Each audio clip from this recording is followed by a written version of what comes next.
یہ مملکت سعودی عرب کی اردو نشریات ہے۔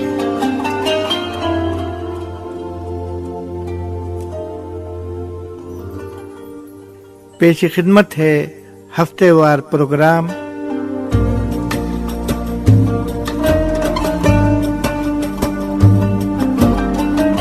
اسلام کے خلاف شکوک و شبہات، حقائق کے آئینے میں۔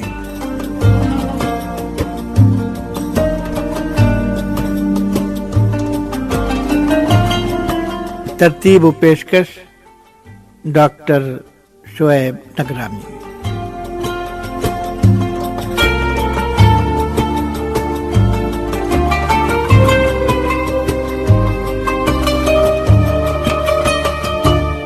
ہدایت کار غسان آل موئی۔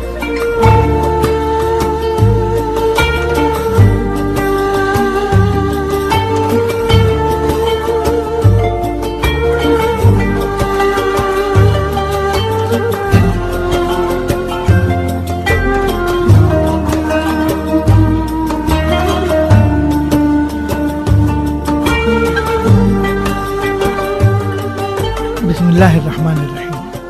محترم سامعین، السلام علیکم ورحمۃ اللہ وبرکاتہ۔ نبی رحمت محمد ابن عبداللہ صلی اللہ علیہ وسلم کو انسانی فکر کی توجہ کا جو حصہ ملا وہ آپ صلی اللہ علیہ وسلم کے علاوہ انسانی تاریخ میں کسی بھی انسان کو نہیں ملا۔ پوری اسلامی دنیا میں کوئی ایسا انسان پردار نظر نہیں آتا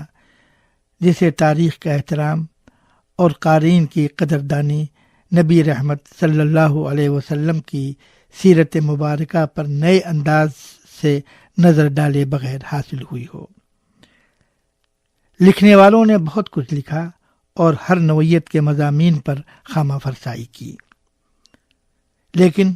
فکری تاریخ میں ان کو اسی وقت جگہ ملی جب وہ سیرت طیبہ کے باب سے تاریخ میں داخل ہوئے۔ مثال کے طور پر یہاں عالم عربی میں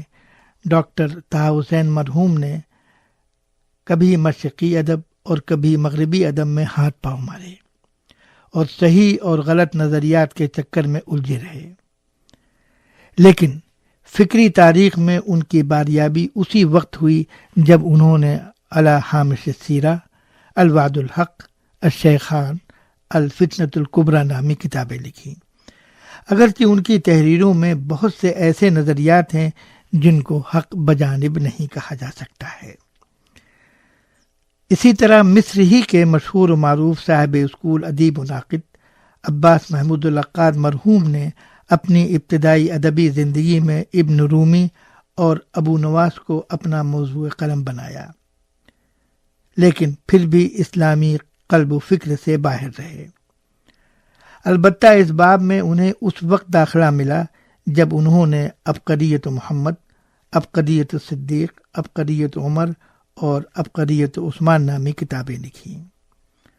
اور مصری کے محمد حسین ہیکل نے پہلے تو زینب اور اوقات الفراغ لکھا،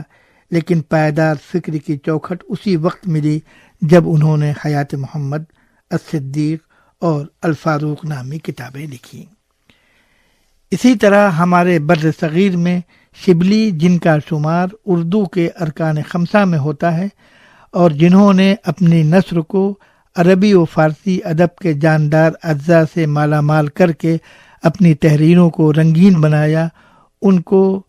ان کی المامون اور الغزالی نامی کتابوں سے شہرت نہیں ملی، بلکہ علمی و دینی حلقوں میں ان کی پذیرائی اس وقت ہوئی جب انہوں نے سیرت مطہرہ صلی اللہ علیہ صحابہ پر قلم اٹھایا اور جس کو پائے تکمیل تک پہنچانے کا کام ان کے لائق شاگرد سید سلیمان ندوی رحمۃ اللہ علیہ نے کیا۔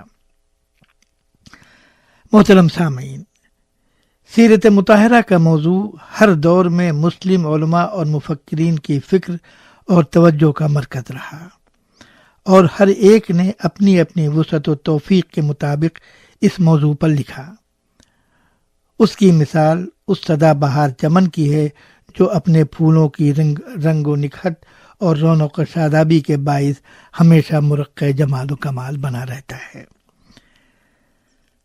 سیرت طیبہ صلی اللہ علیہ وسلم پر مشرق و مغرب کی زبانوں میں لکھی جانے والی کتابوں کا ہم جائزہ لیتے ہیں تو ہمیں 3 قسم کے مکتب فکر نظر آتے ہیں۔ پہلا مکتب فکر مستشرقین کا ہے، جو یہودی اور عیسائی پادریوں پر مشتمل ہے۔ جناب شیخ خلیل یاسین نے اپنی کتاب محمد عند علماء الغرب میں تقریباً 250 ان عیسائی اور یہودی مستشرقین کی فہرست دی ہے جنہوں نے اپنے قلموں کو رسول رحمت صلی اللہ علیہ وسلم کی کردار کشی کے لیے وقف کر دیا تھا۔ اس فہرست میں قابل ذکر فرانس کے والٹیر،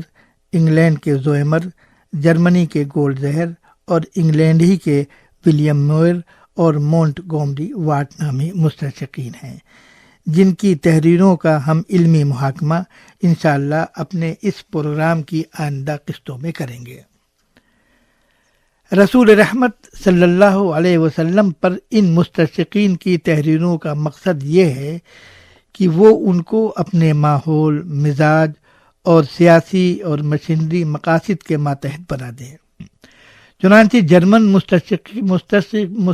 کے یہاں رسول رحمت صلی اللہ علیہ وسلم جرمن ہیں، اٹالین مستشرق کے یہاں وہ اٹالین ہیں، اور روسی مستشرق کے یہاں وہ روسی ہیں۔ مصر کی جامع ازہر کے سابق ریکٹر یعنی شیخ الازہر ڈاکٹر عبدالحلیم مرحوم نے اپنی کتاب محمد رسول اللہ میں لکھا ہے کہ قریشی و ہاشمی رسول انسانیت صلی اللہ علیہ وسلم کی قومیت مستشرق سوانح نگاروں کی قومیت کے ساتھ بدلتی رہتی ہے، اور اس صورتحال کے پیش نظر ہم یہ نتیجہ نکال سکتے ہیں کہ مستشرقین ہمارے سامنے جو کچھ پیش کرتے ہیں وہ صرف خیالی تصویر ہے جو ان کے ذہن کی ترجمانی کرتی ہے اور جس کا معتبر تاریخی حقیقت سے کوئی تعلق نہیں ہوتا۔ رسول رحمت کے سیرت نگاروں کا دوسرا اسکول مشرق و مغرب میں مستشرقین کے ان گماشتوں پر مشتمل ہے جن کے مقاصد انتہائی مبہم اور غیر واضح ہیں۔ عام قاری ان گماشتوں کے اسلوب اور انداز بیاں کو پڑھ کر یہ فیصلہ نہیں کر سکتا ہے کہ آیا وہ کوئی غیر جانبدار علمی اسلوب ہے یا اس کا مقصد یہ ہے کہ حقیقت کو مسخ کر کے باطل کو اس کا رنگ دیا جائے۔ مستشرقین کے ان گماشتوں کا مقصد رسول اور رسالت سے غیبی پہلو علیحدہ کرنا ہے اور موضوعیت کے نام پر رسالت اور رسول کو علوی حیثیت کے بجائے سفلی حیثیت میں بدلنا ہے۔ حدیث نبوی متن سند کے لحاظ سے خواہ کتنی ہی صحیح کیوں نہ ہو ان کی نظر میں قابل قبول نہیں ہوتی، کیونکہ وہ ان کے بقول عقل اور علم کے معیار پر صحیح نہیں اترتی۔ مختصر یہ کہ مستشرقین کے ان گماشتوں کی نظر میں رسول انسانیت صلی اللہ علیہ وسلم صرف ایک عبقری تھے اور قرآن کریم کے علاوہ تمام معجزات ناقابل اعتبار ہیں اور وہی ایک نفسیاتی کیفیت تھی۔ سیرت طیبہ صلی اللہ علیہ وسلم کے سلسلے میں تیسرا وہ منحرف اسکول ہے جو سیرت مطہرہ سے ہمیشہ غلط نتائج اخذ کیا کرتا ہے اور مخصوص حالات کے واقعات کو پوری زندگی پر منطبق کرتا ہے۔ ان منحرف اور فریب کاروں میں سب سے بڑا گروہ سرخ سویرے کا انتظار کرنے والوں کا ہے۔ یہ طبقہ رحمت عالم صلی اللہ علیہ وسلم کو صرف ایک سماجی مصلح، قائد انقلاب، غلاموں کا نجات دہندہ اور مالداروں کے مقابلے میں غریبوں کا مددگار تصور کرتے ہیں۔ ظاہر ہے کہ اس طرح کی علمی خیانت سے فکری استقامت کو ٹھیس لگتی ہے اور معاصر فکر کی حیثیت مجروح ہوتی ہے۔ مصر کے عبد الرحمن شرقاوی کی کتاب محمد رسول الحریہ اور مصری کے خالد محی الدین کی کتاب محمد والعدل الاجتماعی اور پاکستان کے سبط حسن کی کتاب موسیٰ سے مارکس تک میں ایسی ہی باتیں موجود ہیں۔ محترم سامعین، مذکورہ تینوں اسکول یہ حقیقت جان بوجھ کر نظر انداز کر گئے کہ تاریخ انسانیت میں کوئی ایسا باعظمت انسان نہیں نظر آتا جس کی زندگی میں وہ توازن و یکسانیت ہو جو رحمت عالم صلی اللہ علیہ وسلم کے یہاں تھی۔